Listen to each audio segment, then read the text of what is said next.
How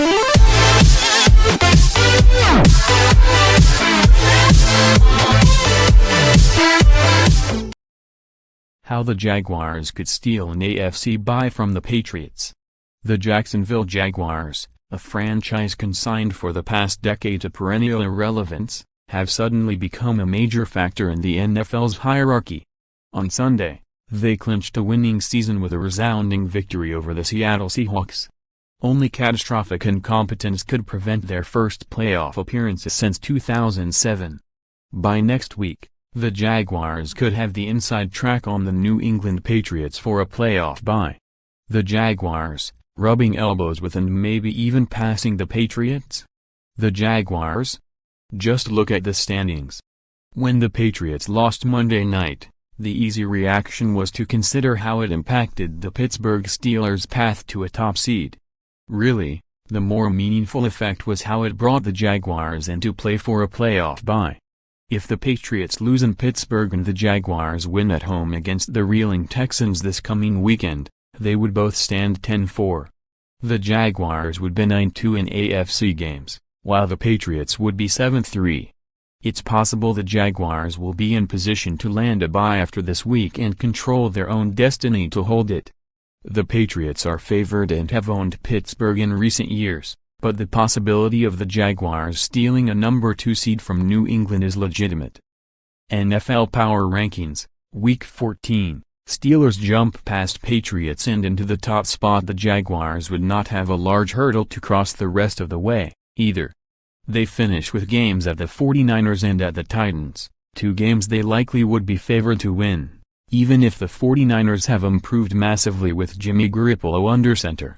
The Jaguars are in position to host a playoff game and maybe even win on the second weekend.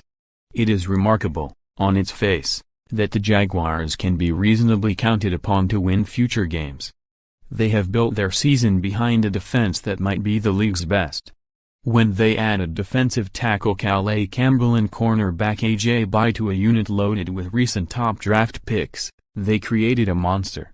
According to Pro Football Focus's ranking, the Jaguars' defense is the NFL's best, by a clear margin. For much of the season, the Jaguars have relied on their defense while their offense did its best not to screw it up, and not always successfully. Leonard Fournette has been a battering ram and helped protect leads, but quarterback Blake Bortles presents a clear weakness. What sticks out about the Jaguars' recent performance, though, is the possible progression of their offense. The Jaguars, yes, those Jaguars, are a legitimate force in the AFC. 2 weeks ago against the Colts, Bortles completed 26 of 39 attempts for 309 yards and 2 touchdowns, with no interceptions. The Colts are terrible, but Bortles validated the performance against the Seahawks. He completed 18 of 27 passes for 268 yards and another 2 touchdowns. One of them a 75-yard bomb to Keenan Cole, without an interception. Rookie Dede Westbrook, a remarkably prolific receiver in college, has returned from an injury and given the Jaguars a reliable outside weapon.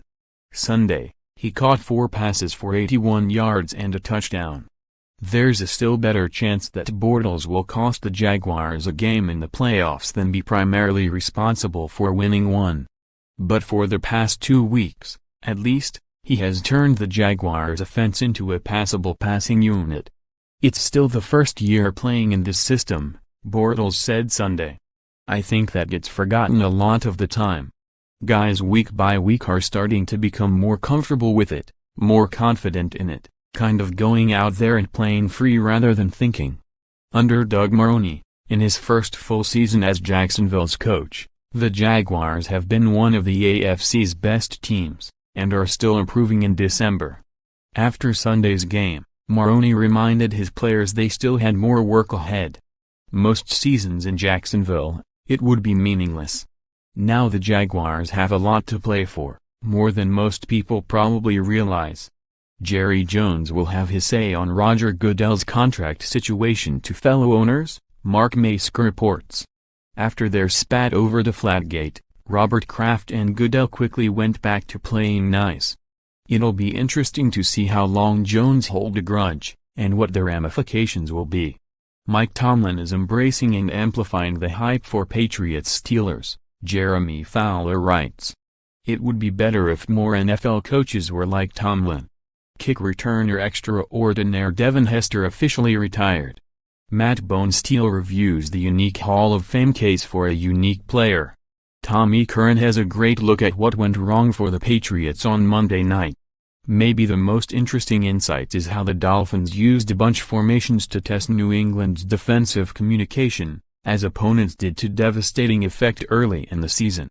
The Steelers used those in droves, so it's imperative the Patriots clean it up this week. The Patriots will likely sign wide receiver Kenny Britt. How can a wide receiver released by the Browns end up with New England?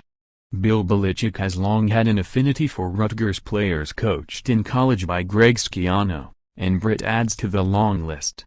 Britt will give Tom Brady a large-framed, possession receiver.